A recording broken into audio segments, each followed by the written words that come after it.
If I will again for you and do it. Cool. You're gonna sit here the whole What's the time. monthly on that? I'm gonna stare you down like this, baby. I'm gonna call. Done. That's all I have to do. Okay, Otter AI. so Otter AI. Otter AI. How much a month? I do the free version. No, there is a cost. It's not very much. I think you can upgrade and all that kind of stuff. And I just find it so convenient. You just have a record of everything. It's just like AI just like clicks in and it's right there, right after you're done. And it's picking us up as well, right? Conversation just on your phone. It's not picking. So I don't want to get some perspective. Typically, you know, we've done a million classes. I've done a million classes over time. And hold on, I gotta do this.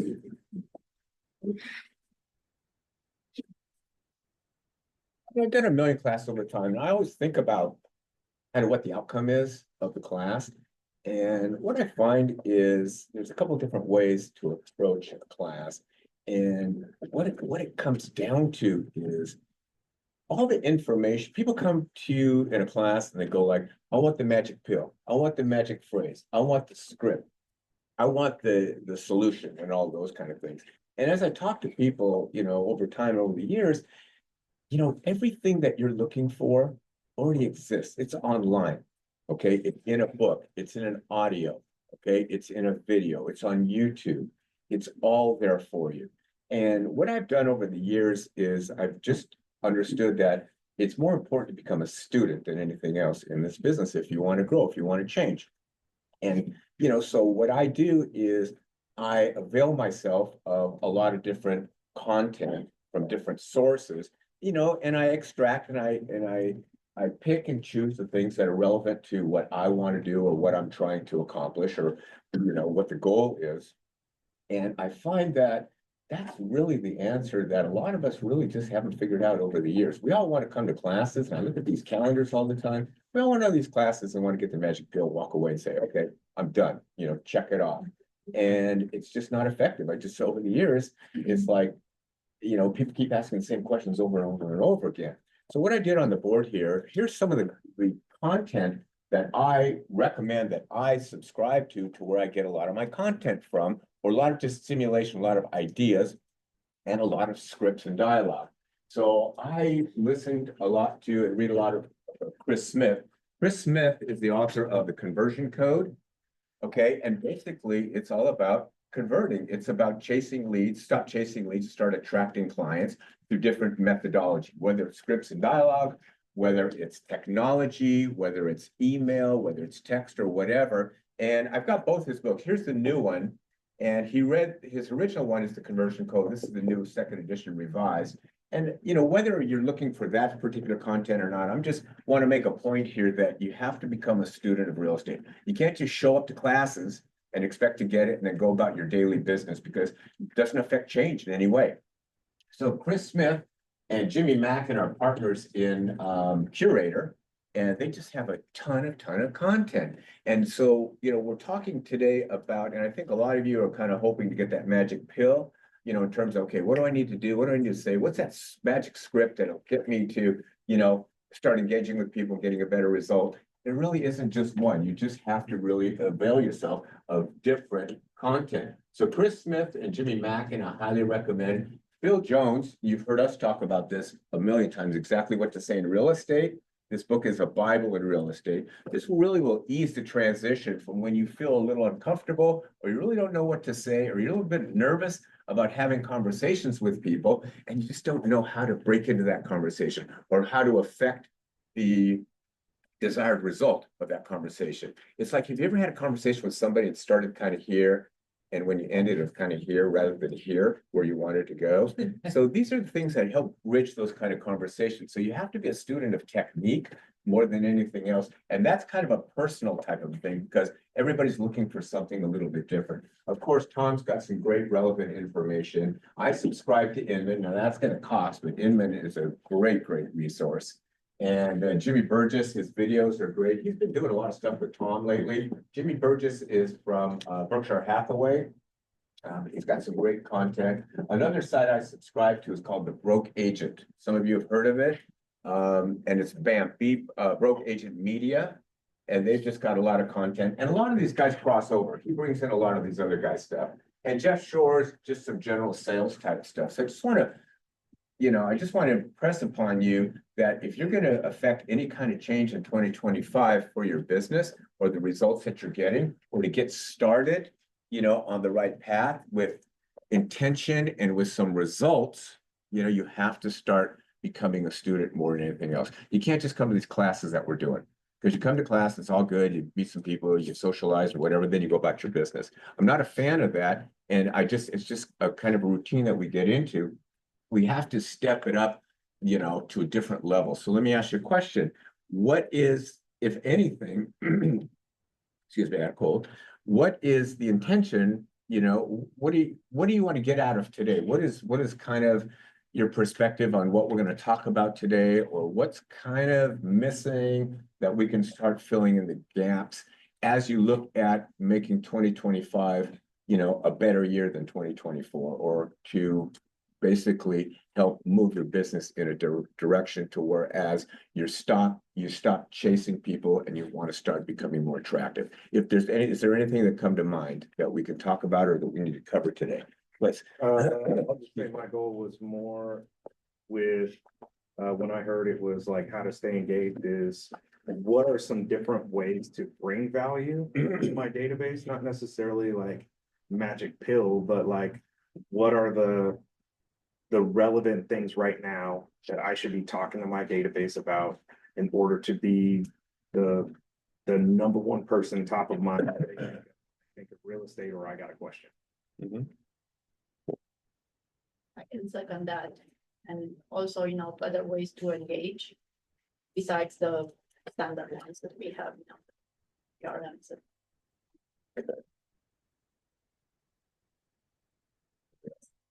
Well, I was hoping that it was kind of flipping it on its head instead of how to stay engaged with our clients, which would be a revamp of 36 touches. That's what this is, essentially. I was hoping it wasn't. I was hoping it was how to stay engaged as agents. How to stay engaged. What's a personal thing we need to Thank talk you. Anything else? So when you say, I'm being a little facetious regarding revamp of 36 touches, but 36 touches is something that is just a part of this, but it's not the main event, because what I find is 36 touches is a list of 36 things that we can do, which is relevant, and that many of us are already doing that are relevant. But the question is, we already know what those touches are. We already have many classes on engage. We have classes on kind of connectivity. We have a million different classes. Vendors are coming in and doing all these kind of classes. It's about context over content. It's the why. It's what I find is until you understand what the end result is going to be or what you want to get out of it, you're not going to do it. Okay. If I want to become healthy, and if I'm not, or if I want to lose weight, if I want to, there's a million resources that I can find that'll tell me how to do it. But until I internalize it and want to lose that weight or understand what it will do for me and for the people around me, et cetera, improve my quality of life, I'm not going to do it. So what I'm saying is, I'm not trying to escape out of this. What I'm saying is all the answers are already there. It's just you have to put it in context and say, do I really want to change? Do I really want to be intentional about that? And am I willing to be open-minded and take a look at it from a different angle? And that's kind of what we're trying to get here. And part of it is you have to start at the beginning. So a question I always ask, when I meet with people or at the beginning of a class is, how are we experiencing the market? What's your market prediction for 2025? Anybody? There. I think that the market in 2025 is actually going to be pretty similar to the market in 2024. Okay. We're going to have high mortgage rates about most of the year. Mortgage rates are going to move very little. It's only going to be very high qualified buyers that are typically transacting in the market. And then I think that we also are going to have pretty limited inventory and transaction. Anybody else I agree? think it's gonna be hotter than it was last year. Because I think that people finally have wrapped their head around what the rate is. I think that our economy in Seattle has shifted. Like, I really feel that COVID is behind us. Amazon's calling people back. Other tech companies will follow. We have things happening in our world, this, that, or the other, that even makes, I think, Washington and the Seattle area even more popular or more desirable. Mhm. So I'm ready for some California money. I'm ready for A few some. more people might be moving out of California right now. Exactly. I'm ready for tech money, and I think that, again, people are just, they're gonna be like, okay, this is what the rate is. Let's go. Well, Apple just leased in downtown Seattle and SLU the largest commercial lease since 2019. Yeah. So none of you are wrong. I tend to agree. So the question is, that's where the market is. You feel it's similar, you feel it's moving in the right direction, it's moving up. So the question is, how about for you? Okay, is it gonna be similar? Or are we gonna take advantage of, the increase in tension in the marketplace and increase in business or whatever? And are we gonna change for 2025? Or are we gonna pretty much stay the same because we think everything will be the same? And so that's the question you guys have to ask yourself. And so if there's all these tools available to us, that we produce and they're available to you, whatever, why haven't we leveraged it? Why aren't we leveraging those tools? So we have to kind of get more into the psychology of this. And I think the focus today, I want to spend a little more time on context versus content as well, but we'll get at some content as well. Before you could have the book. So what top producers know that what affects change is upping their expectations, upping their standards, upping their goals, if you will. And they understand how that comes about. And the shift that most people who are top producing in this industry, and I mentioned it the other day at the sales meeting on Tuesday, was they understand the difference between approaching your business from a tactical standpoint to approaching your business from a philosophical standpoint. I mentioned that on Tuesday. A tactical standpoint is like doing the thing. What do I say? Here's the objective or whatever. Here's what I do all the time.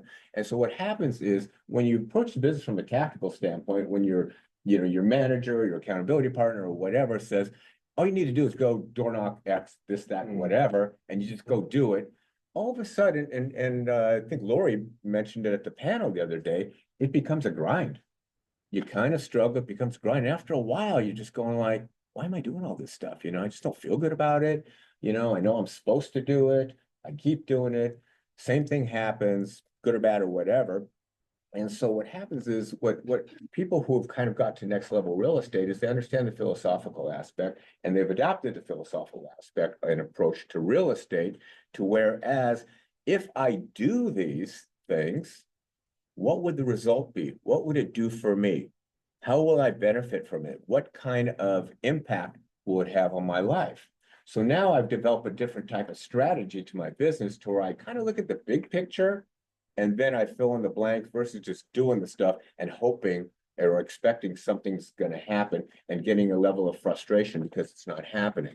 So until I know by losing weight, I can be healthier and more active and more vibrant or more energetic to the people that I serve or whatever, my family or whatever, I ain't gonna do it. You see, that's the philosophical aspect of it. And so I have to have a relevant strategy for today's market, and I have to really understand the connection between what I choose to do and ultimately why I'm doing it, what I get before I can start doing it. So it just starts with connection. And I want to make sure that we understand that deeply because I want to talk about what I call the 6 truths of real estate. Okay. I say, to me, there's 6 truths of real estate. Number one, and they're basically fundamental. None of this is going to blow you out of your seat or whatever. But the first truth about real estate that we have to really go back and think about is it's about people. It's not about houses. And oftentimes you'll hear me say, business of the real estate is not about helping people buy and sell houses. That's just the product we've chosen to deal with. It's about helping you or helping people get on with their lives and achieving the objectives they have in their lives and create a better life for them. Okay. And if I can look at that more as my purpose, you know, I have a different approach to it. But if I just help people buy and sell houses, again, that's a tactical approach, just doing the thing. Okay. But if I invest in it at a deeper level, at a different level, I'm more encouraged and more inclined to do it in a different manner that creates a different result for me. And also for you and for the people that you serve, the business of people in real estate is about having you create a path of wealth for yourselves as well as the people that you serve. So you have to kind of understand the reason I'm doing it. And the reason I'm going to invest more into it from this point forward is because I'm creating a path for wealth or a path of, a quality of life or life by design that I envision for myself. And this is the solution to do so. Okay. So the question is, now I have to really take a look at why I'm in real estate and what I'm doing. Okay. And why I'm doing it. And I have to develop a strategy of playing bigger and having a bigger impact on the people that I serve. And I have to start eliminating, by doing so, I have to start eliminating the obstacles that are getting in the way. And you've heard me say some of these things before because I think they're very relevant. But what are some of the obstacles that you yourself are dealing with? Think about it, that are preventing you from really playing on a bigger playing field or affecting a better result than what you've been getting. Okay. If the market's going to get better, or if I want similar results, I have to make some choices. Okay. So is it the time that I'm spending in the business? Am I spending the amount of time in the business? Is it my schedule that I have or I don't have? And what we're going to talk about is you're going to have to up your schedule. You have to change your schedule. Okay. Is it my skills? We'll talk a little bit about skills today as well. Relevance. Quasi, you brought up relevance. Is my messaging relevant to the people that I serve that's creating, a different result, that's creating a two-way communication to whereas it's causing them to lean in to who I am and to accept who I am versus just me sending out a bunch of stuff. Okay. Relevant. And my discipline. What does my discipline look like for 2025? And my mindset. A lot of everything is governed by your mindset. We talk a big game. The question is, where do I see myself? Okay, do I see myself on a growth pattern or do I see myself doing some of the same things that I've always done? And that's okay too. See? But when we're talking about the reason we do these things is to hopefully move you in a way to whereas you're getting a better result and life becomes easier and real estate is not a struggle. It doesn't have to be a struggle and you get away from the grind and you start enjoying what you like to do. Tom, I took, anybody take notes of Tom's thing the other day? I took a couple pages of notes. So Tom said something about top producers stay in their zone of greatness. Okay, what you do the best. You see, find what you do the best, but leverage it. Go deeper. What you do versus what you do are totally different. That's fine. What your strength is versus that person's strength are totally different. But we have to start really defining that and not just going through the motions. So again, I'm kind of harping on this, going deeper and going inward to really create change for 2025. Okay, so I have to get in the way of being relevant, and it has to be in a meaningful manner. Tom, the other thing Tom talked about, which will tie into what we're talking about actually, is getting clarity.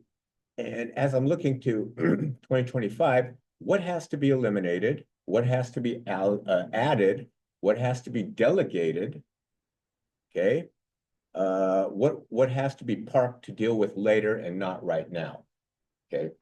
So if I want to be more efficient, if I want to create a different result, I have to ask myself these questions every day and really start adopting and starting to change with that. Okay. So I want to make sure that we're keeping some of those things in mind. So the first truth in real estate is it's a people business, but it's a people business in the way that we elevate what that means rather than helping people, people buy and sell their homes to things like I help people who are wanting to X, okay? I specialize in the following that creates a better life, better result for myself, the people that I help. I help people create a path for wealth by. So when people say, what do you do? Well, I help people buy and sell real estate. No, okay. I help people X, Y, and Z. I specialize in finding X, Y, and Z for people. Start really defining what your purpose is and what your value is to the people that you serve. And all of a sudden, people will see you differently. And the topic today is connection. Okay. People will connect with you at a higher level. Okay. You have a specialty, you have a niche, off-market properties, those types of things. You connect with people different than, than Alberto, who does 100 open houses, in 90 days. It's a whole different, but that's fine. That's your zone, you see? And when you really leverage that zone, the results, are commensurate with it. And all of a sudden you get much more success in connectivity, in engagement, and it's more natural. You become more attractive. You're not chasing, grinding. Okay, so that's number one. Number two is something Kwesi mentioned earlier is strategize how to maintain relevancy in today's market. Okay, are we, and in today's environment as well, really, are we relevant in today's market, or am I still practicing 1990s marketing techniques, 1990s messaging, 1990s modality? Okay, a lot of us are, okay, versus now. So I need to understand what the leading edge and being relevant is all about. That's why I need to be a student of what's really going on. Okay, you have to become a student. We have to get back to learning your craft, learning your business, having much more value to the people that we serve. Here's an example. Just sold and just listed. Okay, are we sending out just sold and spending a bunch of money sending just sold? We're doing that in freaking, we're doing that in the 80s. Okay, we're sending that stuff out. All right, is that relevant messaging today? What is that accomplishing?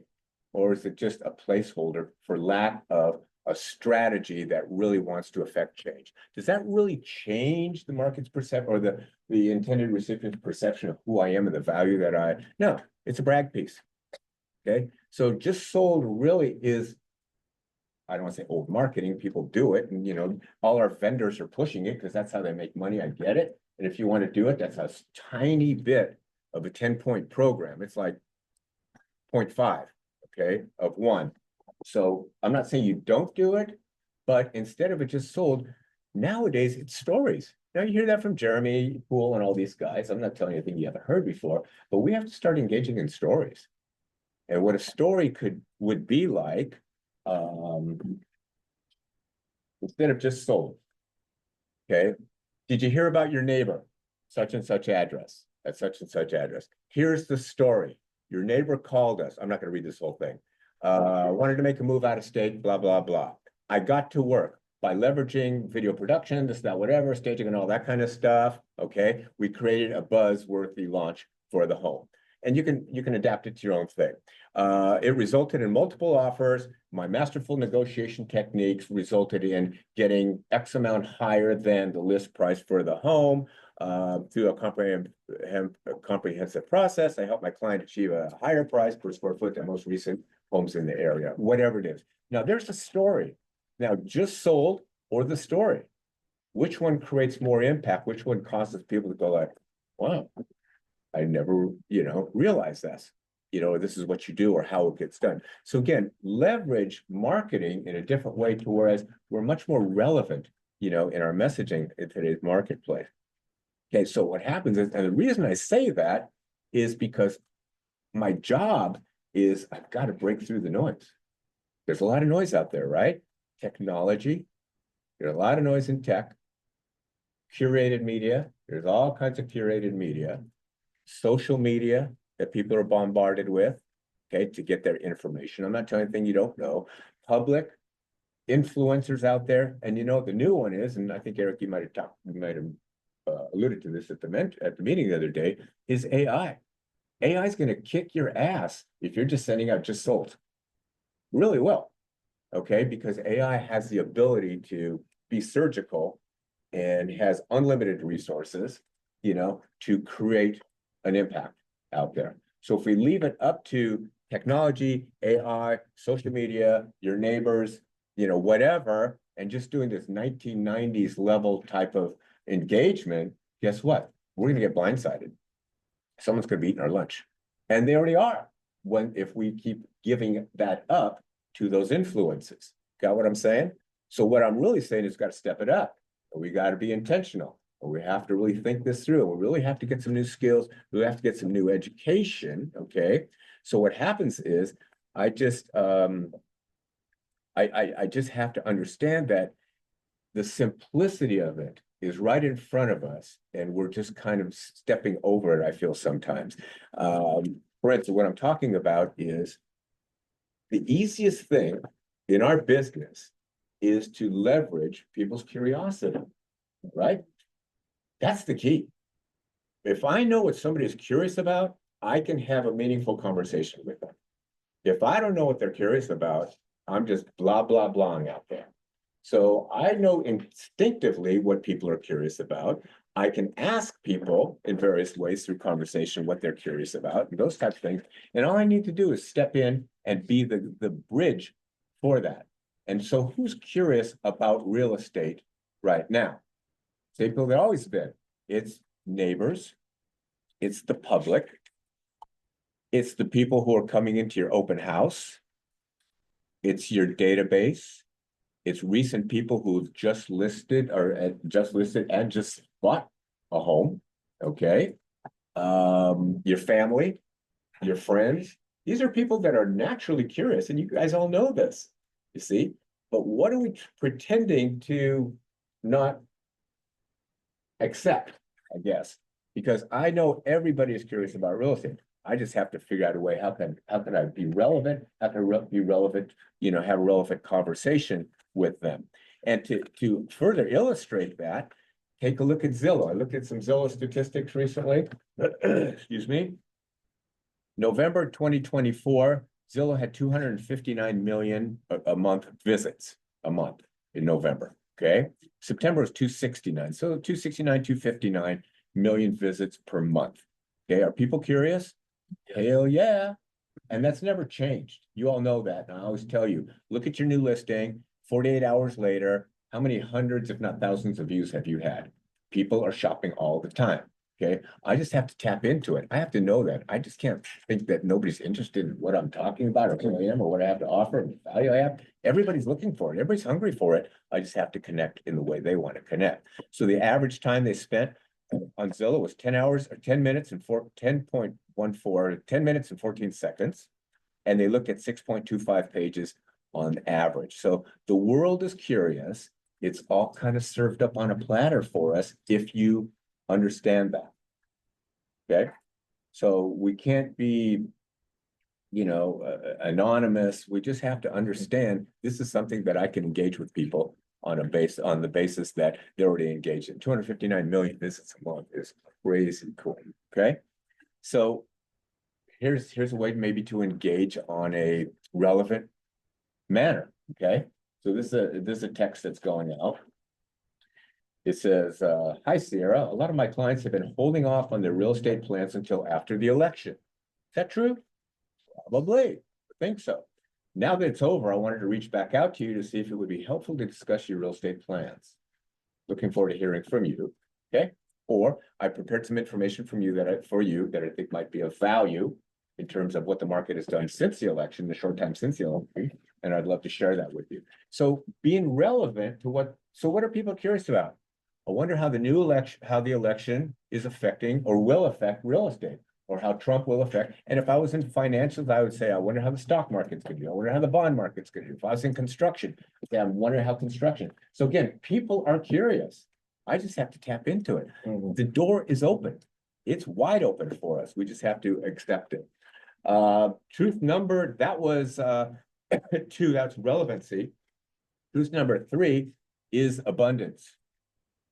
Accept the fact that there's unlimited amount of abundance in the marketplace. Okay, I just told you, gave you some of the justification for that, which is the level of curiosity people have. The other part of the abundant aspect of it is something that we've talked about many times, life cycle events. Okay, there are events that happen in people's life that force them into making a decision about having to change their housing situation. Okay, and there's 8 of them, right? You all know what they are? The 8 Ds. You all know the 8 Ds, right? Raise your hand if you didn't, and we'll talk to you after class. Okay, so you know what's interesting? So there's a title class coming up next week. They're gonna go over 5 Ds. I know. Okay, they're yesterday's news. Okay, so if any of you come to that class, you can remind them that actually they're missing some Ds. Okay, so we have to rely on, we have to be relevant. We have to be relevant and up to date. And we can't allow ourselves just to settle on 5 Ds. There's 8 of them. Do y'all know what they are? Okay, so diapers, diplomas, diamonds, divorce, default, displacement, death, and dogs. Dogs. Okay, so understand these are, it's very clever. It's a very clever, it is. People move because of dogs. Seattle's one of the highest, per dog per capita in the country, if not the highest. Did you do disease? Disease. We got 9. Okay, we got 9. Do I hear 10? Do I hear 10? Well, you have death, but disease too, Medical- You got medical cancer, debt. you got this. I gotta move into a nursing home or something like that. Yeah. Okay, we got 9. We got 9. Do I hear 10? I hear 10. Okay, there's a free book for somebody to come up with 10. Okay, but again, so it's interesting. So we're in some road trip with we're driving with my wife, and I don't know, I started talking about something like that. And I says, well, there's 7 Ds. She goes like, right? And so I played a game with her. I go, okay, diapers. What is that? We're talking about white people. Diapers. And I was trying to help her figure out how that related to white people move. But she couldn't get it all. She couldn't figure diapers, diplomas, She could get some of them, but she couldn't get it all. And so what I'm saying to you, and the reason I bring that up, what I'm saying to you is your clients don't get it either. So you can say diapers, diplomas, disease, all those kind of things. We have to say, which means that people are having, but you have to really go deep. That's called presentation. That's called being in alignment with them, because if we kind of alienate them in our conversation, we kind of lose the connection, right? So we talk about 7 Ds, very relevant, very important, very real, okay? But understand the concept of curiosity compounded with the 7 Ds of why people move is the market is like abundant. So we're talking about abundance here, and those people are always in the market, one way or the other. How do I leverage? How do I connect? Okay, that's the main thing. So when we're looking at 2025, it's now January 2025. Tomorrow is what? The 17th. What happens on the 17th? Glitters Day. Okay, so keep that in mind. I'm glad we're talking today. But here's the prescription for January 2025. It ain't like I'm going to go back to basics. Because we always say, I got to get back to basics. It's the new year. I got to get back to basics. I got to go do the thing. Tactical. Okay. You can't do that. That's not January 2025 anymore. Remember, I talked about the Seattle Mariners the other day. Their average the last 10 years was 500, 10 years, and their average is going to be 500 again. Mark my words. I'll bet you guys money. So the question is, how about for you? How about for your business? Is it gonna be the same? Is it back to basics, back to the grind? Got to do this, got to do that, got to send some mailers, got to some open houses, got to all that kind of stuff. No, that's not the answer. If you want to move, the result, move the needle, if you will, change the result. We have to become more aggressive. We have to get more on the offense, and we have to increase dramatically our frequency of communication.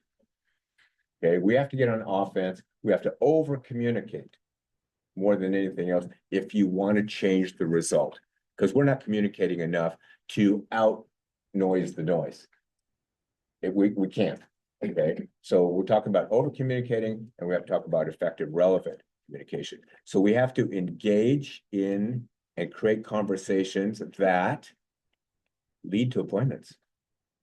Now, Eric, the other day at the meeting, said this is the year of voice to voice or whatever. Voice, face to face. Okay. Face to face, voice to voice. This is what it's about. Nothing changes without more relevant conversations with people, that I can emphasize. I mean, everything leads to the result. Some things are just better than others, okay? And some things are a waste of our time. And Tom, again, Tom said, what do we need to eliminate? Those types of things.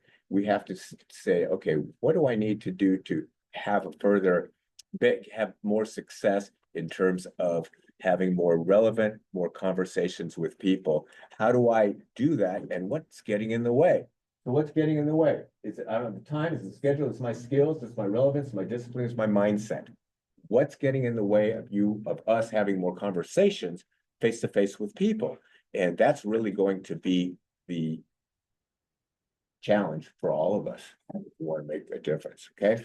So the voice is really important. We're talking about abundance. Let's continue on that.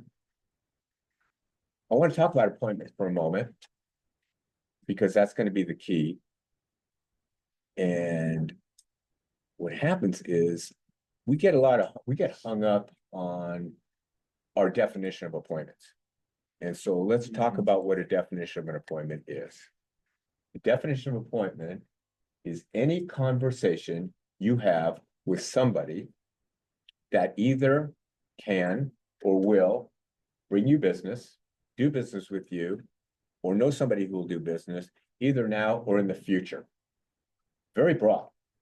Okay, so what I mean is, like, it's anybody, right? Because you really don't know until you sit down with somebody, what they're all about, or when you engage with somebody. I mean, you ever been surprised that says, oh, by the way, we're thinking about, brother, because we're thinking about, or I know somebody, or my neighbor's thinking about it. Happens all the time.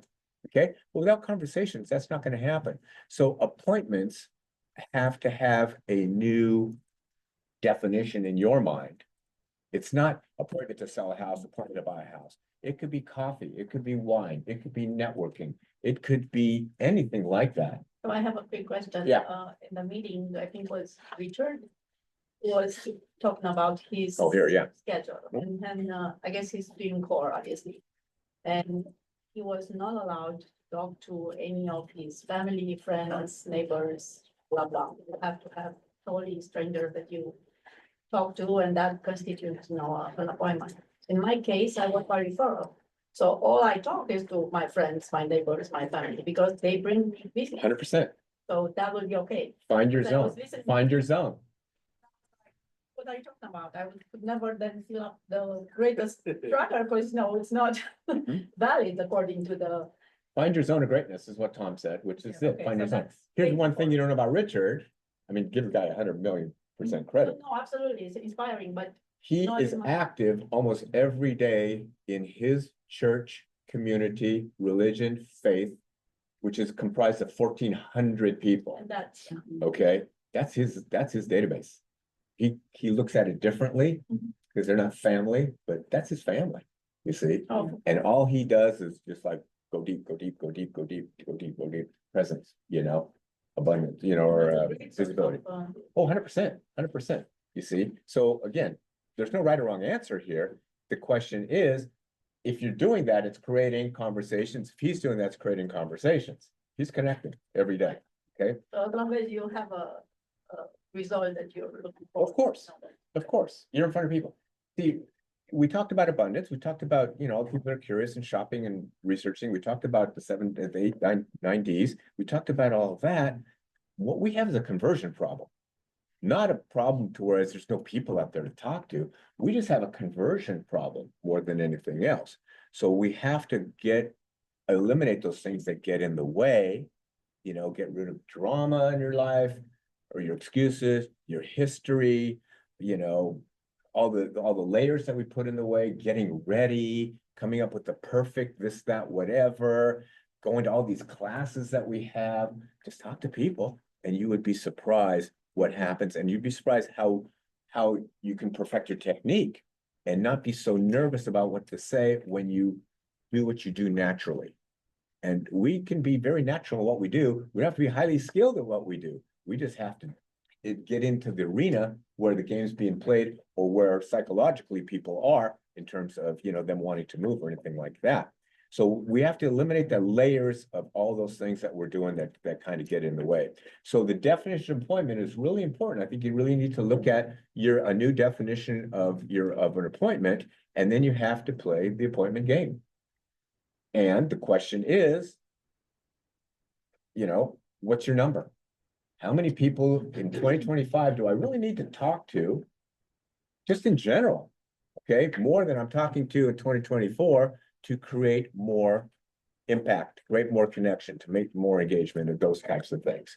So the question is this: kiss more frogs. That's what I always say. Just kiss more frogs. That's all we need to do. So the question is this: when somebody says, and I was talking to somebody who was not here today, they were kind of talking about this. And I said, what do you do when someone asks you how the market is? Well, you know, I send them a market update, and I send them statistics, I send them some listing. I go like, shut up. Okay, you just killed the opportunity.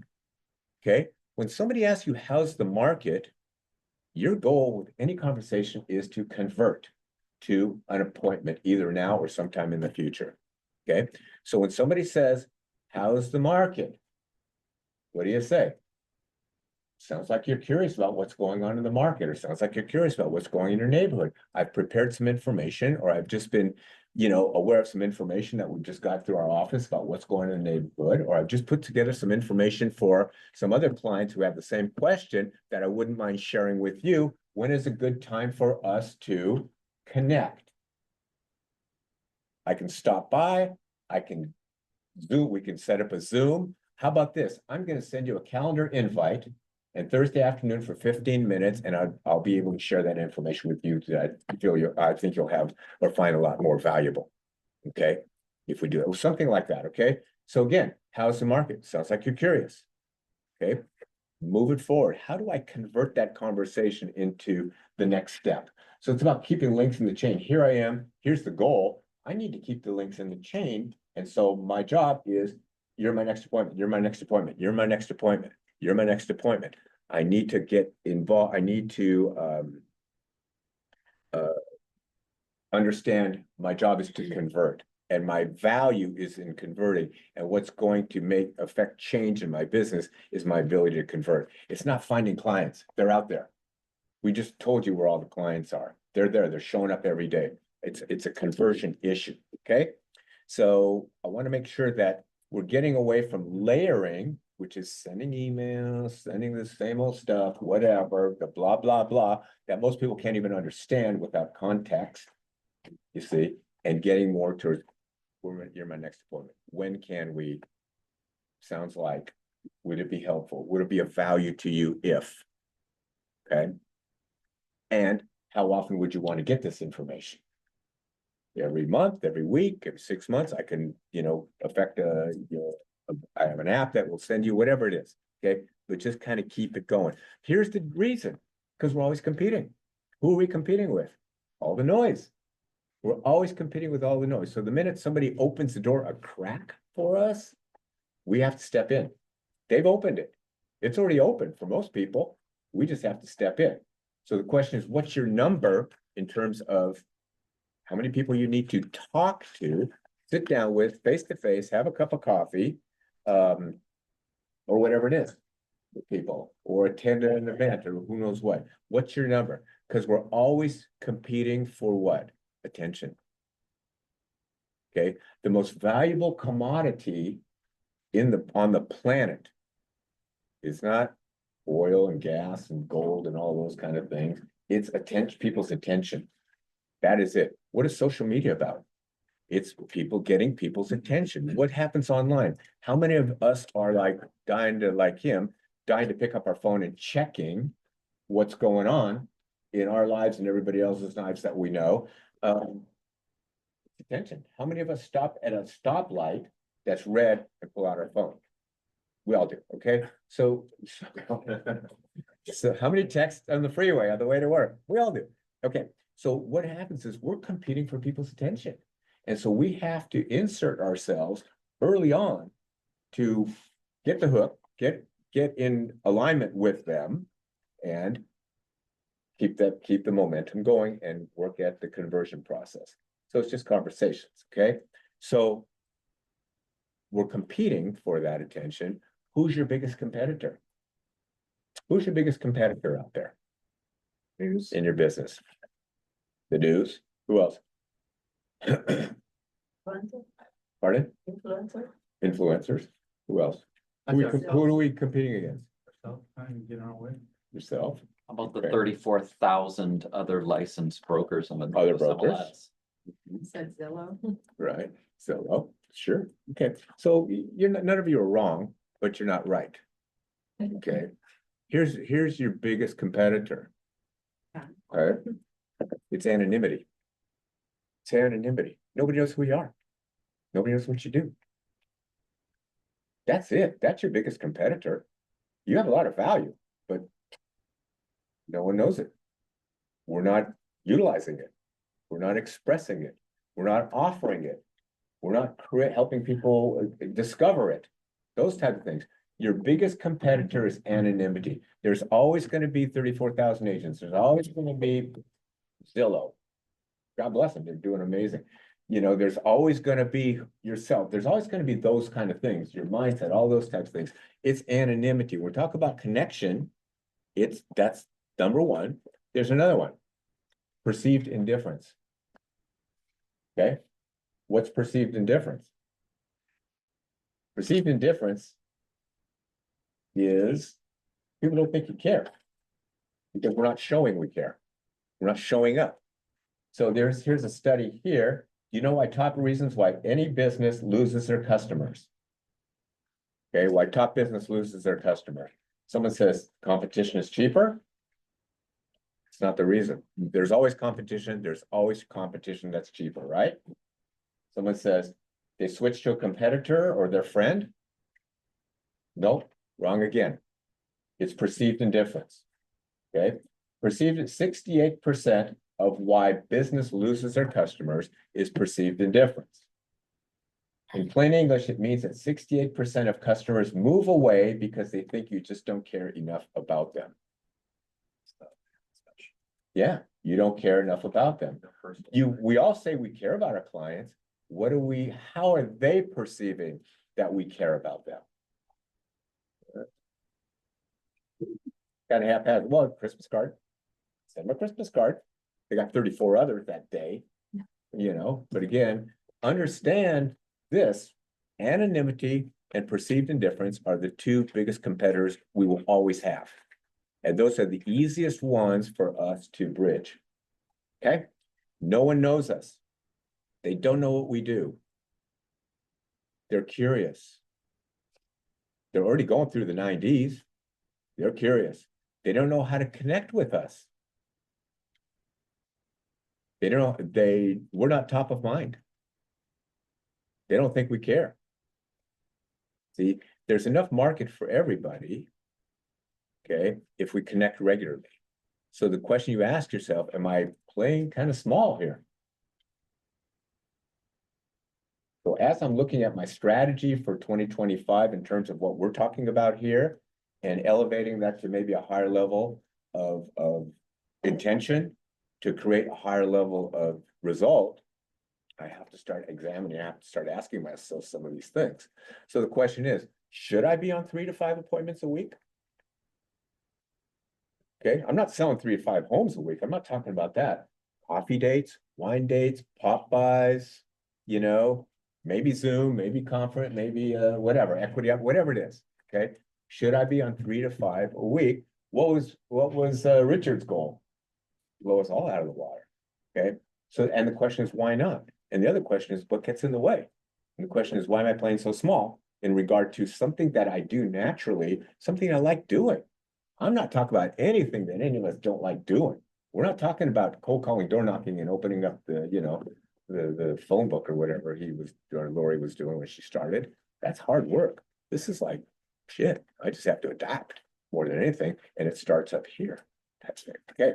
So truth number 4, we're up to number 4 now, okay?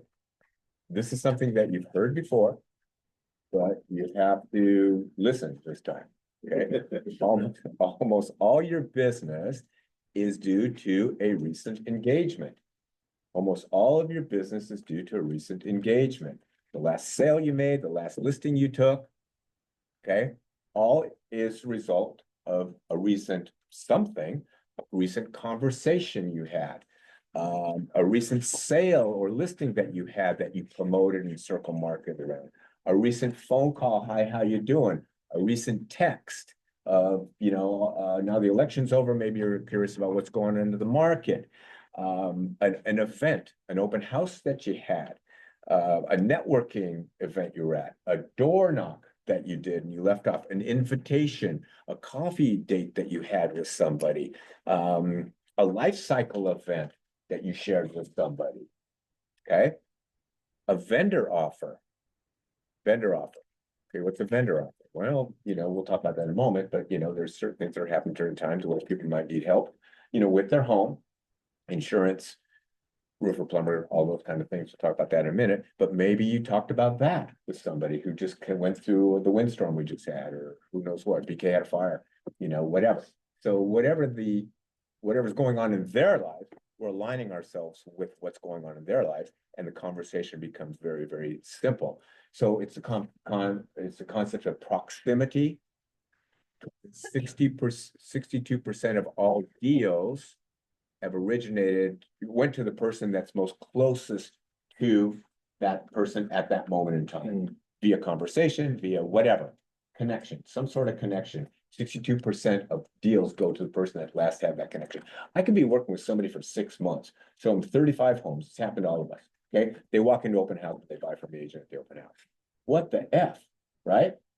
It's like proximity, because I probably haven't talked to these people in a while. I probably haven't followed up with them in a while. I probably conveyed perceived indifference. It's like, this guy's he's not on it anymore. He's not calling us. They're ready now. I was ready back then, but they're ready now. So they walk in and I teed them all up, and they walk in and they buy from somebody else. Happens to all of us, right? It's going to happen to all of us too at some point in time. Okay, so what happens is closest in visibility, which leads me to number 5 on my truth of real estate, frequency. Okay, frequency of communication creates familiarity. Frequency of communication creates authenticity. Frequency of communication creates relevancy. Frequency of communication creates trust. Familiarity, authenticity, relevancy, trust. How else can you achieve that with your client? Email? Just sold? Stats? Yeah, frequency of communication. So familiarity, authenticity, relevancy, and trust. So ask yourself, how am I achieving this currently with my clients? Don't answer it. Okay. So in other words, when we're looking at 2005, maybe I need to step up and lean in to frequency of communication. Okay. Because ultimately, remember, business philosophical approach to business. I want to convey authenticity. I want to be familiar with them. I want to convey trust. I want to be relevant, not just do the thing. And so that's what that is going to create for us if we step in and lean into it. We're on number 6. Okay, truth number 6, according to me. Okay, it's probably more. It's January 2025. We're halfway through the month, right? We're all expecting a big year. We all have big pronouncements. I don't want to say goals yet, because January 17th will determine whether their goals are just BS, okay? But what I'm saying is you're never gonna achieve these pronouncements and or goals, okay? Without changing your standards. So you never achieve your goals, you only achieve your standards. You never achieve your goals. You only achieve our standards. And what holds us back is our standards, or what propels us forward is creating a new standard, a new floor for us. Okay? So what does that mean? Standards in what? Everything. It's who you are. It defines who you are. Your standards define exactly who you are. Your health. Okay? Standards, money standards. How much money you make, save, whatever, your income, your savings, standards in your relationships. Okay, if I want better relationships, I got a standard. Deals, number of deals. If I want more deals, I have to understand, I have to up my standards somewhere if I'm gonna get more deals. Number of appointments, we're talking about appointments are most important right now, especially 2025 conversations. What are my standards for appointments? 3, a month, or a week? What's your standard? Because you never go below your standard, you see. So the question I have to internalize that. Standards for conversations. Conversations lead to the appointments. Standard of time between closings. A month, 2 months, a week, whatever your standard is. Okay. Being on time, which is being late. What's your standard of acceptance? So again, you're never going to achieve anything different until you change your standard. It's not brain surgery. Okay. So is it okay or is it not? Am I going to stand for going below my standards, or what happens when I do reach that level, that threshold of minimal standards? Motivation kicks in. Pain kicks in when I go below my standards, right? Accountability kicks in. So if I up my standard, maybe my pain threshold will be at a different level, to whereas my motivation will kick in sooner than what I allowed before. Make sense? So what am I allowing, to do so? So when I look at my intentions for 2025, I have to say, okay, if I'm going to have standards, I have to have a means of measuring standards, measuring my progress. Okay. Otherwise, I'm operating my business on emotions. So sometimes I'll ask a broker, I'll say, you on track or off track? Well, they go like, well, I don't know. It just emotionally, I just don't feel really good right now about my business. Ultimately, that's what comes out of the conversation. Really, you can't, changing that is not actionable without having some sort of standards of what you allow. And so what happens is we can't rely on emotions and memory to determine if I'm on track or off track for 2025. I have to have a standard, expectation, goal, call it whatever you want, okay? But I have to have a means of measuring it. So it's going to become more important for you to measure progress, because if I get on the scale every day, chances are I'll catch myself sooner versus every year when I go, shit, I gained 10 pounds. Okay, I have to start monitoring my business and be more engaged in my business in order to catch myself quicker and to assure that my trajectory is going in the right direction to achieve the goals I want to achieve. So I have to be what's called intentional about those types of things. Okay, so what we talked about are 6 truths. We talked about it's a people business. We talked about relevance. We talked about the abundant nature of our business. We talked about the concept of proximity. We talked about frequency. We talked about upping your standards, those types of things. And hopefully you guys wrote some of those down for yourselves in terms of kind of how you relate to them. Now, the reason we talk about these 6 truths is to build some foundational concepts for your business, okay? So without those foundational concepts, it's like, why am I doing all this kind of stuff? That's the difference between, here's a class on 36 touches, and here's a class on how we're going to implement the 36 touches and why we're doing it and what that's going to create for us. So the concept of 36 touches further bridges your ability to facilitate your engagement. I wrote this down by scheduling a series of connectivity events, meaning systematic events of connectivity. Okay, why systematic? Because of proximity. We've got to be there often. We've got to be engaged often. We have to connect often. We have to be top of mind often to leverage the concept of proximity. Otherwise, when they're ready to go, we're not home. Okay. So what would the result be if we upped our game in the terms of, creating more top of mind activities, which not only create top of mind activities, but also activate that second tier of business, which causes more referral business. See, my database is this big. Hopefully it's going to give me this amount of deals. It always does. But you know what? It's the Mariners, 500, right? Same every year. Okay. How do I activate the people that they know, the people that they talk to, the people that they engage with?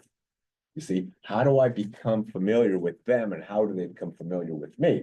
So the result would be if I started becoming more systematic, I would be engaging in a much broader base of potential business and potential conversations, which lead to more potential appointments, than what I'm currently doing now with my database that I have right now. So regardless of the size, it's the same concept. So what would the result be if I did more home valuations for people more frequently? Or what I would rather do is equity updates, because equity updates are personal. I don't do CMAs for unsolicited CMAs for people because that's just blah, blah, blah. Equity updates, it's about them. Okay, here's how much money you've made, since 2023, January when you bought. Here's how much equity you have. Here's what the market has done for you. Aren't you glad you did what you did when you did it and all that kind of stuff? Versus CMA, well, your home would probably sell for X. They're not selling their home. They want to know how they're doing. You mentioned the concept of a financial planner the other day, real briefly. I always talk about the concept of an asset manager in my one-on-ones with you. That's who we are. Our job is to look out for people's money. Our job is to worry about people's money before they're worried about people's money.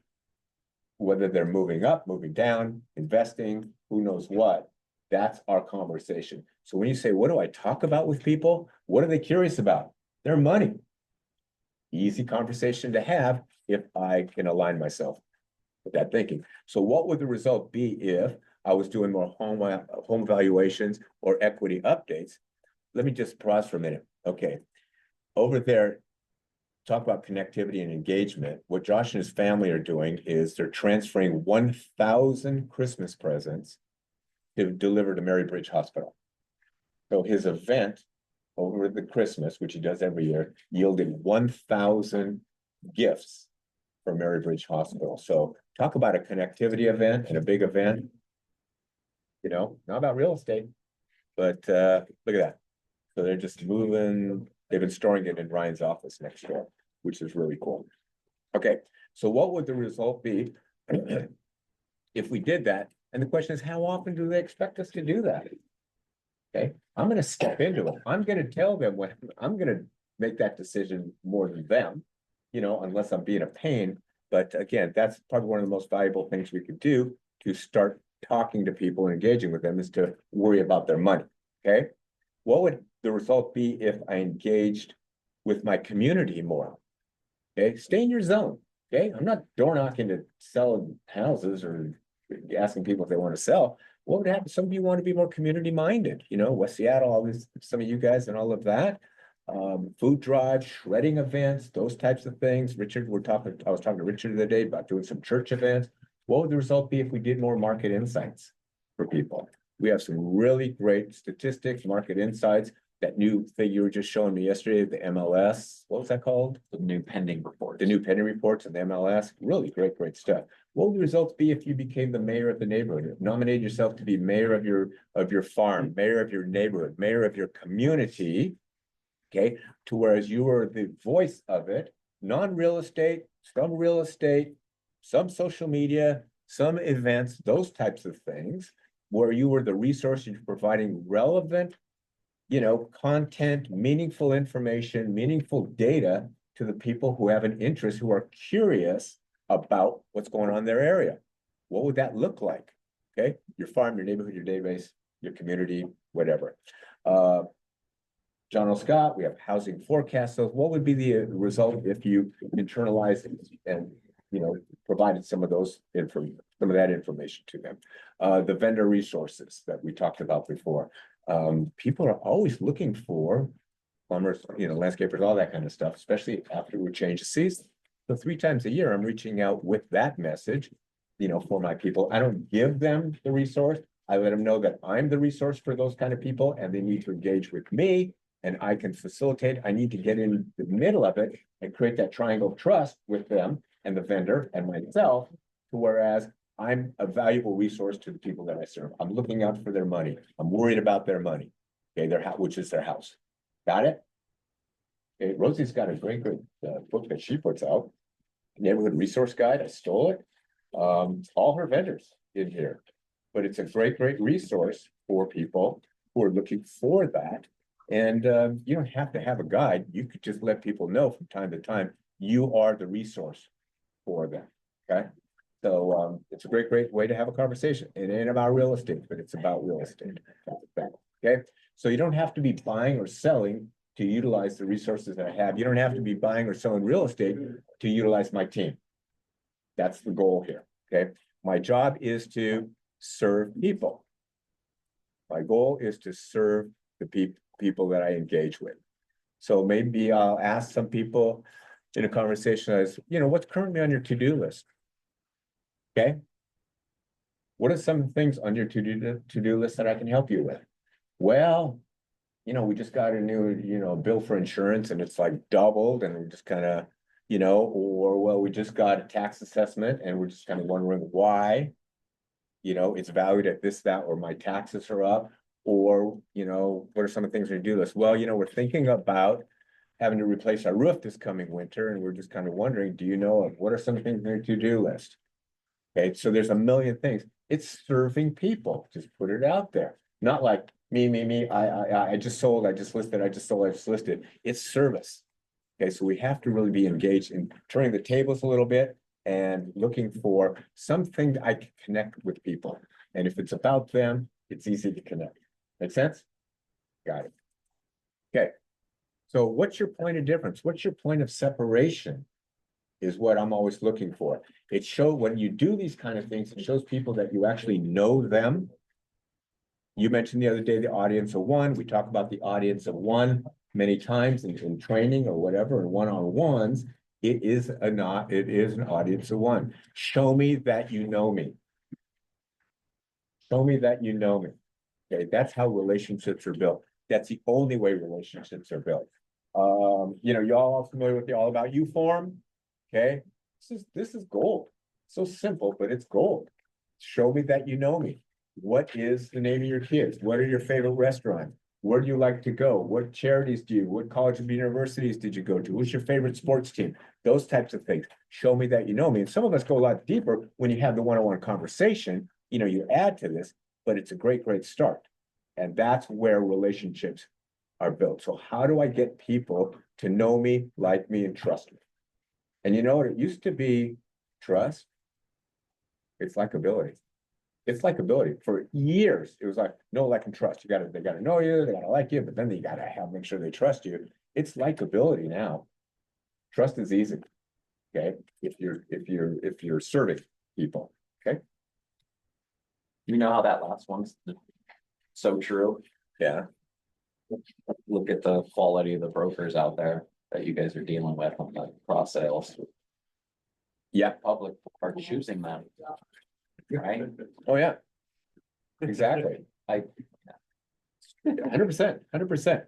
So it's easy. It's easy when you approach the business from that standpoint. Okay.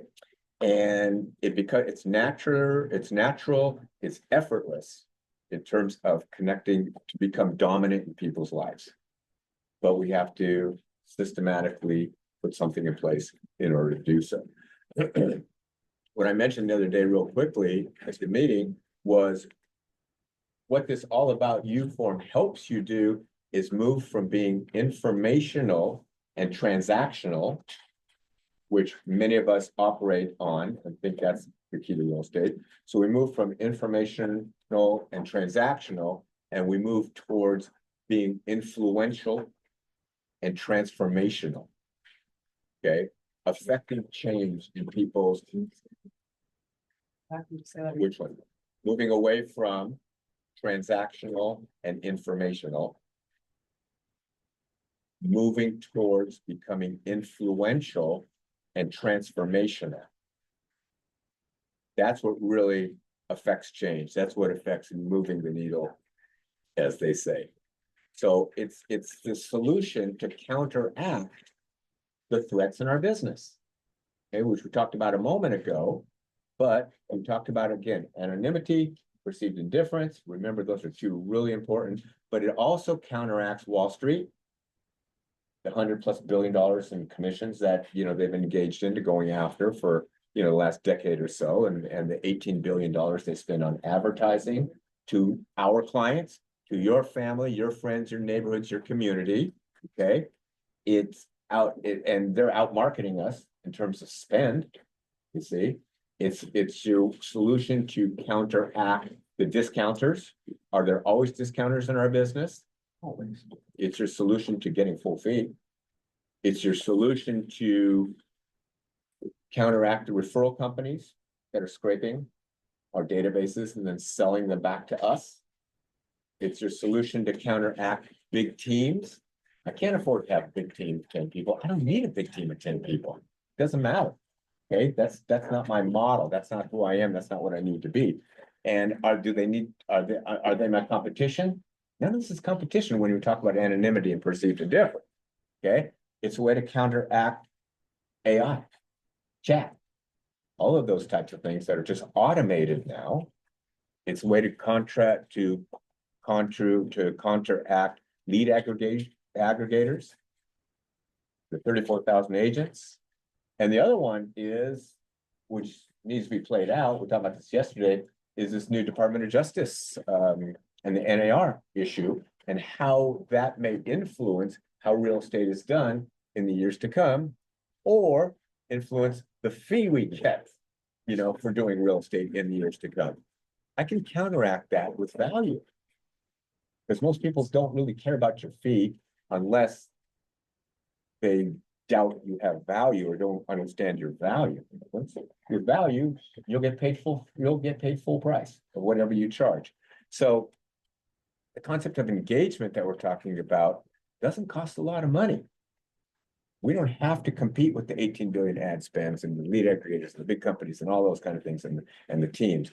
It's likability. So again, that's the connecting point more than anything else. Okay. What top producers understand, and I don't say top producer, I'll say the most successful people in real estate, doesn't have to be a top producer, but people who are achieving the most success in real estate in flow and ease, what they understand is the key to it is upstream engagement. You've heard the term before, upstream engagement. Without upstream engagement, without that type of strategy, most of us are showing up too late to the party. That is the key to upstream engagement. We are basing our business, we are basing our activities, we are showing up once the party already started. And that's too late because decisions have already been made. And they've been made a lot earlier, okay? So remember, again, I'm going to be repetitive here. Remember your biggest competitor, perceived indifference, anonymity. They don't remember us. They don't hear from us. They assume we're too busy. They don't even know we're still in the business. They don't know where to find us. They don't know what services we offer. They don't know how we appreciate referrals. See, so what is the statistic you've heard us say many times of how many months before someone lists that they know they're going to sell their house? 6. My sources tell me 5, but it could be 6. Okay, it doesn't really matter. The point is, they already know in November that they're going to list in spring. You all know that, right? How about people who are researching the market before they buy? How many months do they spend in research before they raise their hand and are no longer anonymous and say, I'm a buyer. How many months? 6 to 18. Okay, people research 6 to 18 months before they show up to your open house. Okay, or they get before they get pre-approved or take that next positive step towards the purchase. So the question is whether it's 6 or 5 or 18 or whatever, you have to understand that they're already playing the game way in advance of us meeting them. So what happens is, are we too late? I would submit, and I don't know where I got this stat, I might have made it up, it doesn't really matter. Aren't all statistics made up? I would submit, and I'd pretty much swear 85% of the people that are gonna move in 2025 already know they're gonna move. Fair statement, pretty believable. The rest, things happen, okay? Change their mind or decide or whatever. But I think most people, by far, know they're already gonna move in 2025. Do we know it? No, we don't, we really know it. So what happens is they're showing up, I said this before, they're showing up online. They're on Zillow, 259 million of them, okay? They're starting to come to open houses. They're getting pre-approved, they're looking into financing, all of those types of things. Have we achieved proximity? Are we in alignment with them or not at this point? No, we're not. Because they haven't really raised their hand and we're not aware of these people. And you know what? A lot of these people are already in our database. And we're not aware. What did Tom say the other day? What percentage of people in your database are actively researching? 8%? 6 to 8%, I think he said. 6 to 8% in your own database are actively researching, you see? So what happens is when we engage people, it's that iceberg thing, okay? So here's your business, okay? This is your business. And this is the known market, the visible market.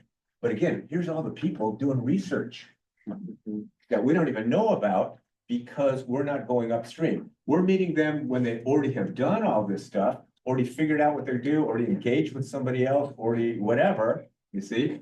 And this is kind of where most of us are doing our business. The concept I'm talking about is if we can engage with people here and engage with them before they come to the market, that's where you get the incremental growth in your business and the results that you get.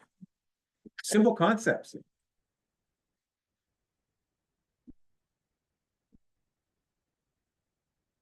Research is the key. I mean, everybody assumes in research, like I said before, okay? So 8% earn research phase. So there's so many more people, that are so many more people that are in the research phase that are in the active phase. So upstream engagement finds them before they get to the market, okay? And what happens is they get them at the time they're a prospect before they become somebody's client.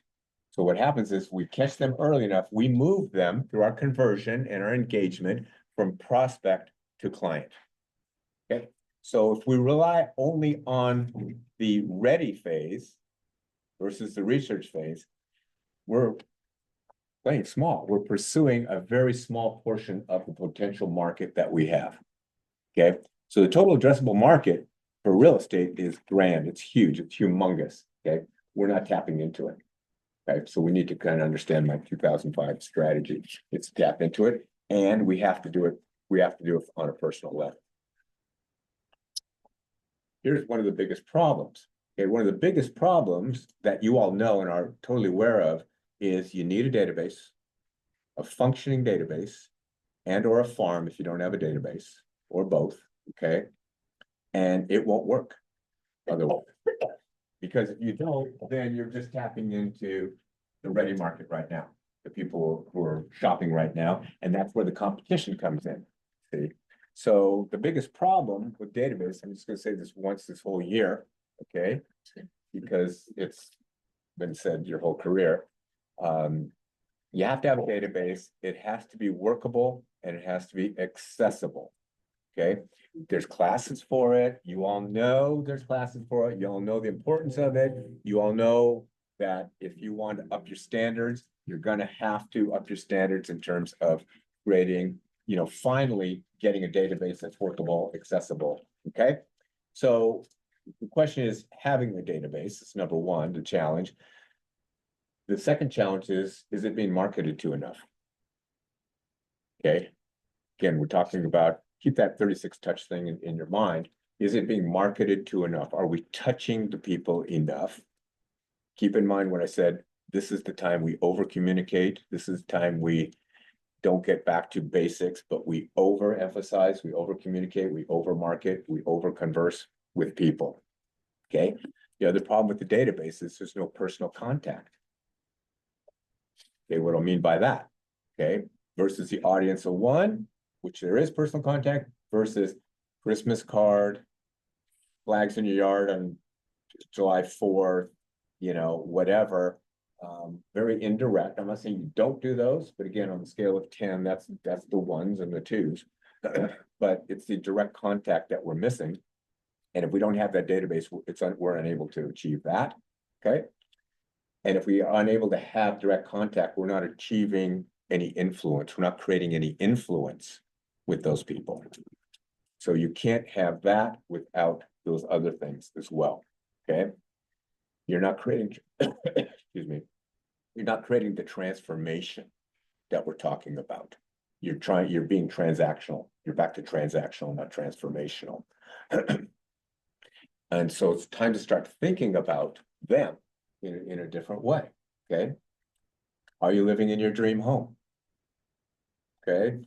Have you ever thoughts of trading up this year or buying or selling this year? Okay. What are some of the things you still love about your home? What are some of the things you'd like to change about your home? Okay. Would you value more information about sales? What's happening in your neighborhood? Would that be of value to you to kind of give you an idea of what your home might sell for or be of value? How often would you like to get that information? Okay, so I'm talking about how do I have conversations, okay? At what price, either now or in the future, would you consider being a seller? So all I'm doing is just putting down some open questions, to create conversation, to create influence, okay? Because conversations lead to opportunities. Would you like to know more about that? Okay. What's the one thing, that you wish you had that your home doesn't have?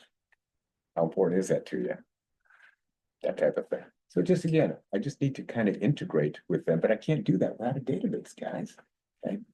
The other problem with my database, it's random, it's sporadic, it's not scheduled.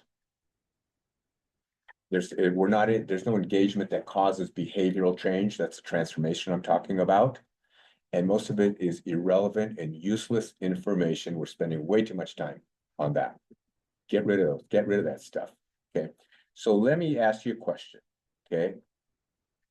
What are you going to say in your market update to these people that you didn't say last month? What are you going to say in your market update that they didn't already say? Gotta be better. We gotta be better than that. Because that's what we're doing. And that's what we're encouraged to do. But we got to start being more independent thinkers. Okay. Because after a while, they're not going to want to hear from us. Because it's the same old type of a thing. Okay. So I want to make sure I've got curated content. Which leads me to curated content. A good example of that is when I talk to people, the audience of one, I'm really being a listener. And so a lot of people, I'm kind of going on a tangent here. A lot of people are talking about client events and those types of things.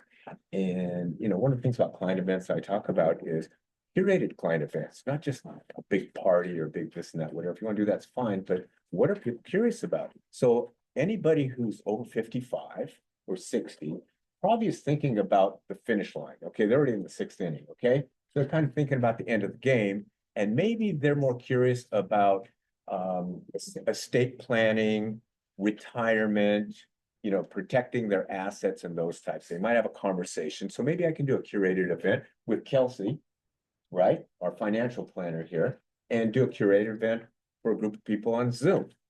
Okay. Other people might have interests in community, schools, whatever it is, and I can do a curated event for them. I just have to really tap in at a different level, okay? And really address the unasked interest that people, or the unspoken interest that people have, or answer the unasked questions that people have, and my life becomes a lot easier, okay? So just one more thing I want to talk about. With Zillow, with 259 million visits, you know the concept of the next door, that next door community site that's out there? Okay, it's ridiculous. It's I hate it, okay? However, okay, it's like social media for me. There's 139 million people that visit that site every month. Okay. There's 85 million members in that site. And there's 282,000 neighborhoods on that site. Where's the gossip in the neighborhood happening? It's online. Okay. You got to kind of tune into what's going on in your area. And this is where all the gossip's happening. There's a lot of people, but it's about lost cats and dogs. I get it and all that. But there are some opportunities in there for you to be the mayor of your neighborhood, or to not to sell to people, not to bombard them with real estate necessarily, but to be of service to them. Because I do see one or two realtors that do step and they get, I've got a plumber, you're looking for a plumber, I've got somebody, this now, to be of service to people, be of service to your neighborhood. I'm just saying, it's like, it's not where the business is, it's there. Okay, it's who's getting it and how they're getting it is what we have to really understand here. So that's that concept of being attractive versus pursuing. Okay, so pursuing business, so people are ready in the active stage of buying and selling.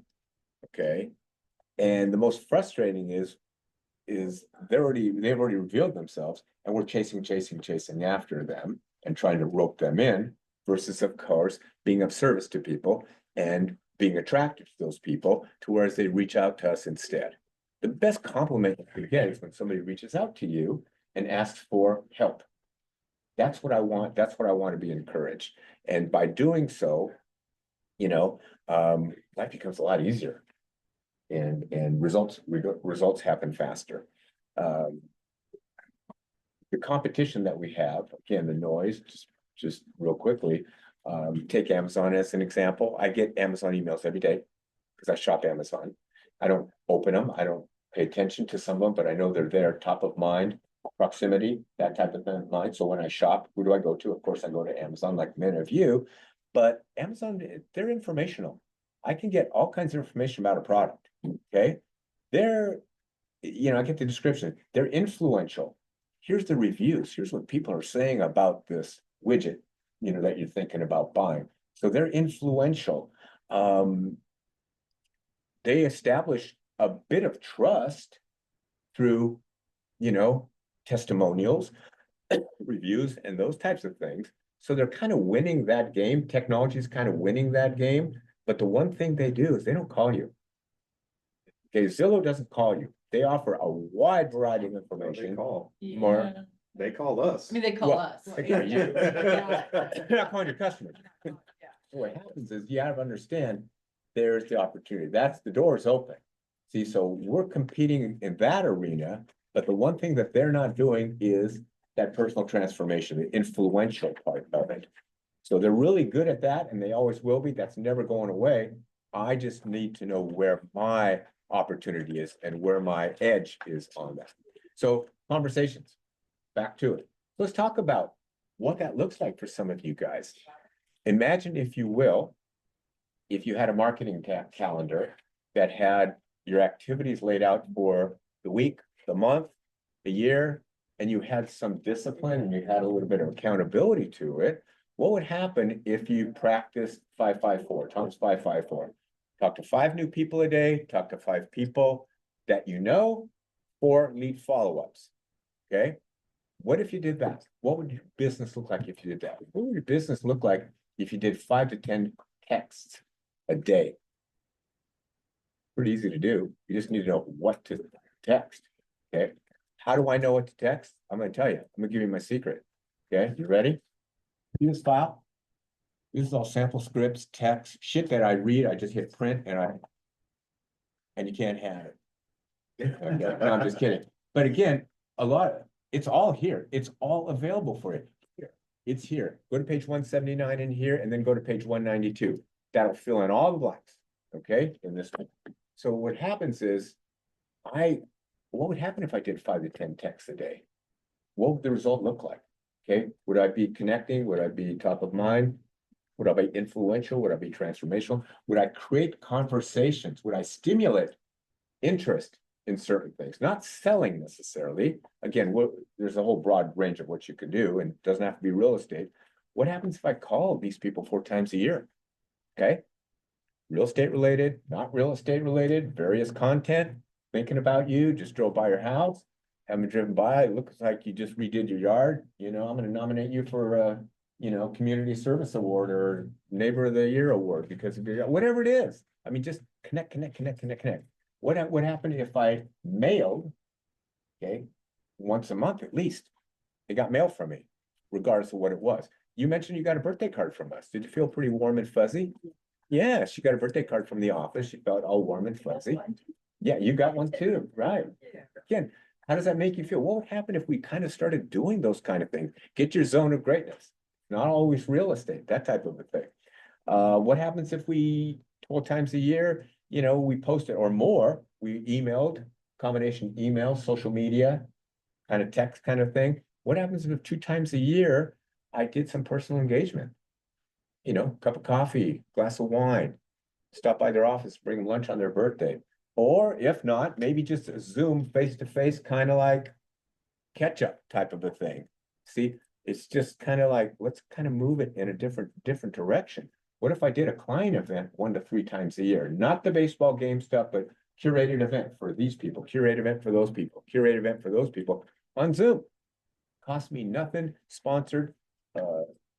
Somebody else is doing it for me, doing all the heavy lifting. All I'm doing is connecting people with things that they're interested in and, will engage and want to engage in. So the market will demand and they'll reward, okay, your uniqueness, your passion, your expertise, and what you bring to their lives. The market will reward that. And to take it a step further, some of us have niche markets that we specialize in, off-market deals, new construction or high-end luxury properties, commercial, whatever it is. So even the niche markets are really underserved in our marketplace. There's very few brokers that really specialize. I'm not saying you all run out and specialize. Let's do the big thing. Let's do the big bucket before we do the little rock kind of a thing. But I'm just saying is niche markets are underserved for some of you who are more seasoned or experienced, and they're definitely lucrative. And so what that will do is create separation. That's what I'm trying to do. I'm trying to create this separation and by having a deepening interest in, what they're interested in. So the complacency of people that are in our office, of course, the complacency of people who are in our business is our unfair advantage. It's our unique opportunity. Everybody is so vanilla in our business. It's not that hard to be special or to stand out. Okay, and that's our unfair advantage if you take advantage of it. Okay, so you have to understand your database is not, or your sphere is not a bunch of names and numbers. They're actually people, they're humans, they have a life. Okay, they're all different from each other. Okay, not everyone's the same. The sweetest sound that people love to hear is the sound of their own name. Okay, when it's personalized to them, right? And it's that concept of that audience of one. There's an old example. I think it's a great example. And maybe some of you guys have heard it. It's Alvin Goldfarb Jewelry. It used to be downtown Bellevue on the corner, right across from the mall. Alvin Goldfarb Jewelry, high-end luxury jeweler. Blah blah. He's still there? Okay. And so what the story with Alvin Goldfarb, some old guy comes in to the jewelry place, and they say, what can I help you with? He goes like, well, I've got my watch, it stopped working. I was wondering if I get a watch battery. And Alvin Goldfarb, I mean, they're selling hundreds of thousands of dollar pieces of jewelry and all that, watch batteries, right? So, customer service, that type of thing. So they replaced this guy's watch battery. Not exactly the best client, not exactly the best opportunity, but they did it because that's what they do. So the guy goes home with his watch. And 2 days later, gets a call from Alvin Goldfarb. It's a call. And the guy goes, hello, can I help you? It's Alvin Goldfarb. I just want to ask you one question. The guy goes, what's the question? Alvin says, what time is it? Right? He goes, well, it's 7 o'clock. Why do you ask? He goes, I just want to make sure that the battery's working properly and you're satisfied with our service. I mean, these guys, I mean, come on. So he got a call from the owner, just like, what time is it? It's like, why are you calling me? I mean, talk about goodwill, talk about, having whatever the word is for people, empathy or whatever it is for people. I mean, it's just, that story always kind of sticks with you. And so we're not too big to do these kind of things and to engage and to inject ourselves with these people. Okay. I'm going to wrap it up in 5 minutes. You guys got 5 minutes? Yeah.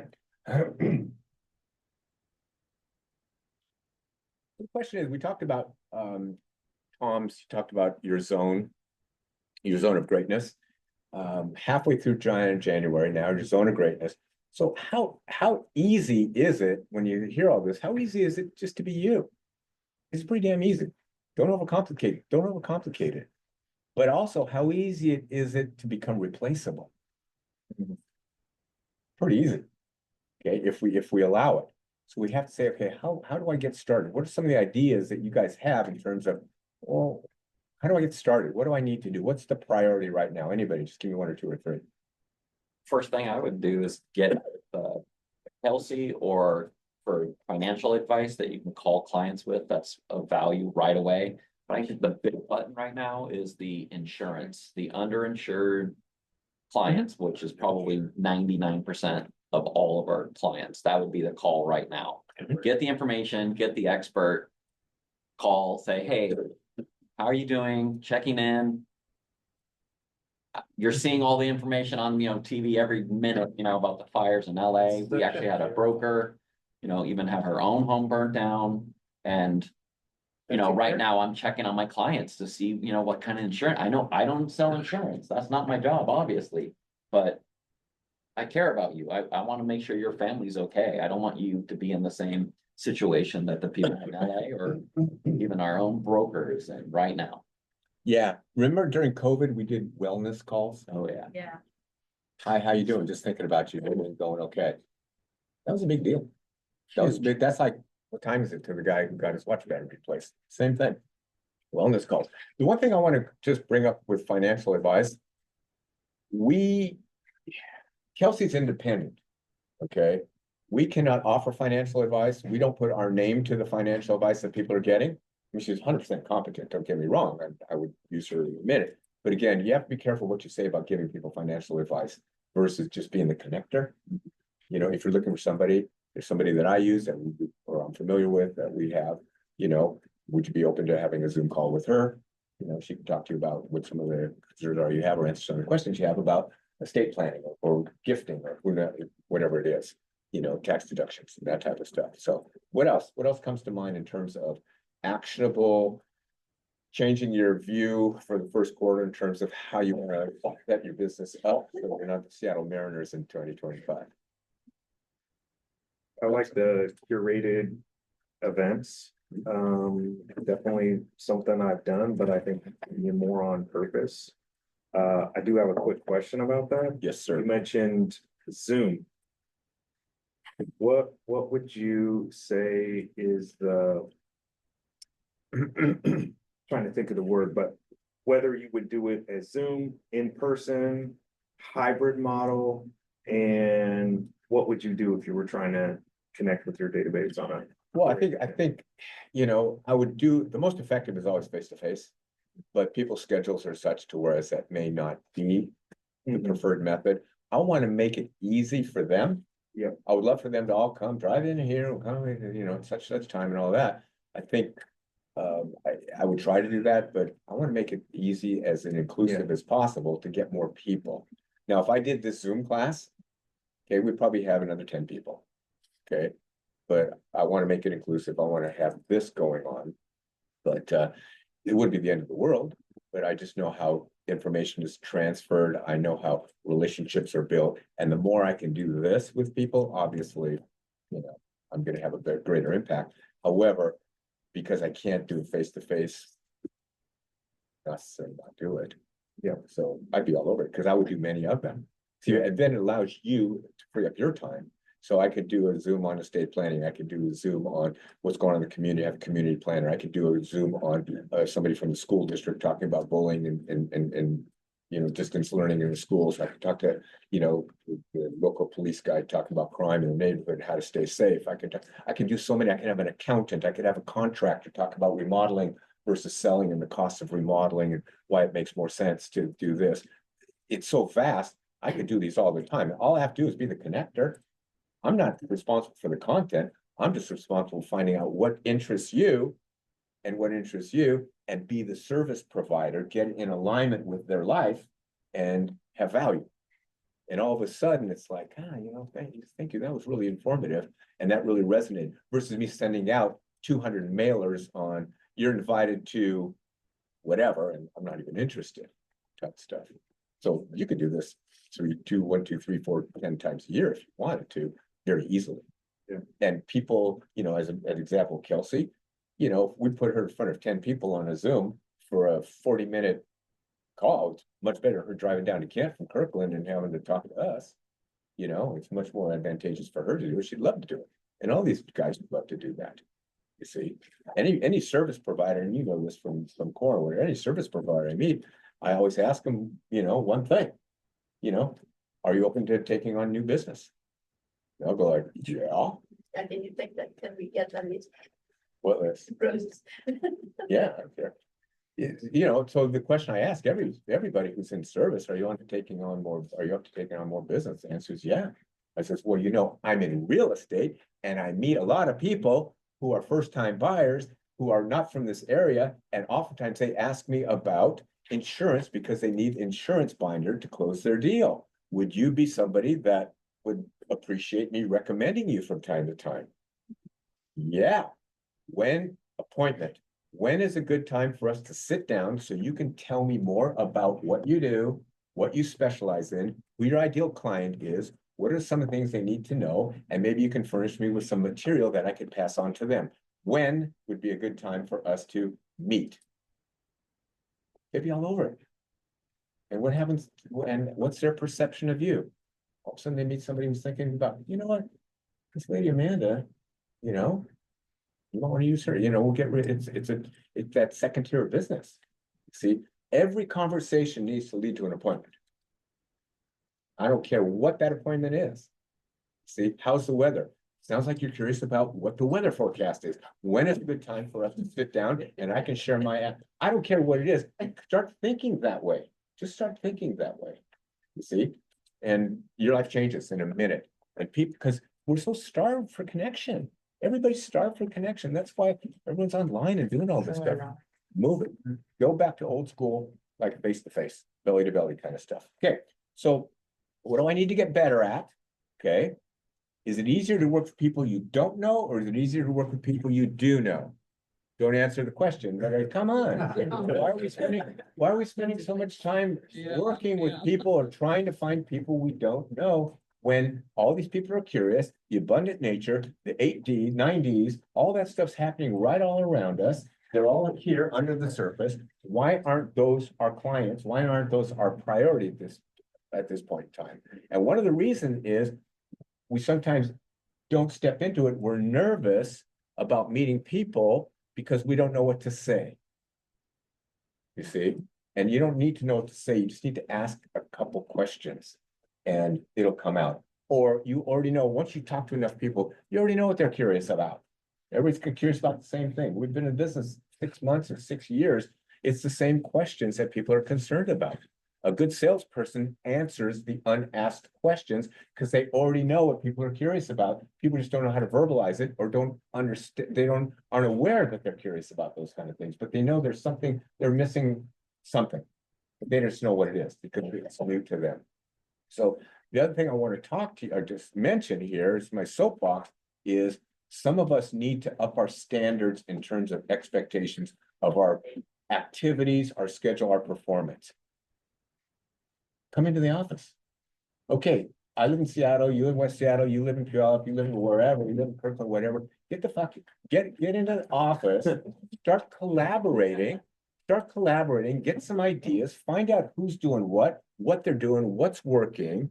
The path for growth is that, it's collaboration, okay? Step into masterminding, doesn't have to be the office, masterminding with people, you know, everybody's willing to share. We just need to get, number one, more engaged in being intentional about these things. And the other thing we probably need to get more engaged in is discipline accountability. So accountability groups need to kind of be formed, whether it's a small group, whether it's once a month, whether it's once a week, whether it's big group, whatever. But we need to be in more of an accountability loops with each other and say, okay, I'm gonna up my standard of expectation of myself. And again, that's my soapbox. That's the only way you have breakthroughs. Okay, measurement, accountability, and visibility or collaboration. That's the easiest way. And I want to make sure that, you know, we understand that this is the year, like Eric said the other day, it's voice to voice, it's connection, we have to accelerate our communication more so than we've ever believed, because that's what the market responds to. Okay. We're good. Thank you for your time. I appreciate it. Thank you for your.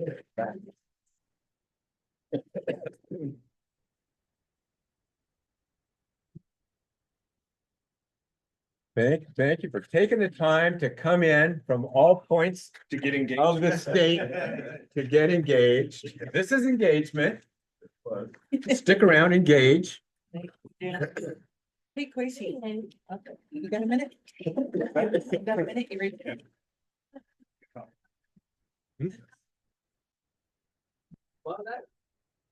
Oh, look at that.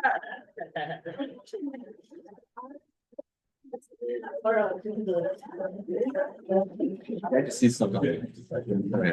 And I just throw it in a file. I mean, it's an article, you know, here's great Facebook post, here's 5 pagan email templates for listing agents. Most recent, here's subject lines for emails and that kind of stuff, letters.